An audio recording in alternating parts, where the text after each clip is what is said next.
Aujourd'hui, j'aimerais vous parler des maladies rares, invisibles, qui atteignent les enfants comme les adultes. C'est pourquoi j'ai pris la décision de vous exprimer l'état de la situation douloureuse et morale dans laquelle vivent les patients atteints de ces maladies. Tant dans la maladie elle-même que dans l'esprit du corps médical, les malades se sentent perdus par manque de diagnostic clair et net. De nombreux radiologues n'osent plus dans leur rapport noter la mise en évidence que l'arachnoïdite ou le kyste de Darloff sont compressifs. Certains malades avec leur CD ayant les moyens font la demande dans d'autres pays comme la Floride ou le Canada. Ces cliniques sont spécialisées dans les anomalies rachidiennes. Les rapports de ces établissements ont pu enfin donner un compte-rendu explicite sur les pathologies observées. N'est-ce pas troublant?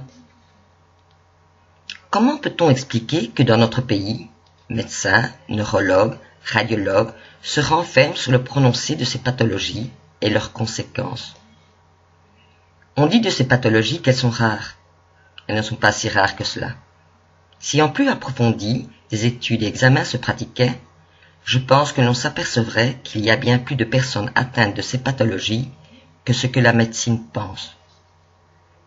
Aucune étude sérieuse, tant neurodégénérative ou génétique, n'a été engagée afin de le confirmer, alors que dans d'autres pays, hors Union européenne, oui. Pourquoi?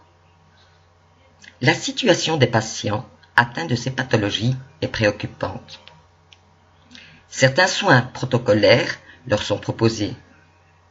Mais quels sont ces soins? Le patient erre dans un désert médical qui l'épuise et détruit petit à petit sa vie quotidienne, familiale, professionnelle et sociale. Simplement parce que les symptômes de ces pathologies décrites par les malades ne sont jamais mis en cause, ni en évidence. Invisible. Pourtant, qui doute que le malade est le mieux placé pour savoir et ressentir, et ainsi pouvoir décrire l'évolution de la maladie. La plupart du temps, ce sont des opiacés, benzodiazépines, codéine qui sont prescrits aux malades. Nocifs pour les organes principaux tels que le foie, les reins et bien d'autres encore. Ces médicaments les envoient tout droit dans un mur. Ces prescriptions atténuent les douleurs, oui, mais ne soignent pas. De plus, quand on sait que d'après certaines recherches, la prise à long terme de ces médicaments mène à 90% vers la maladie d'Alzheimer, que doit-on penser? Sommes-nous des cobayes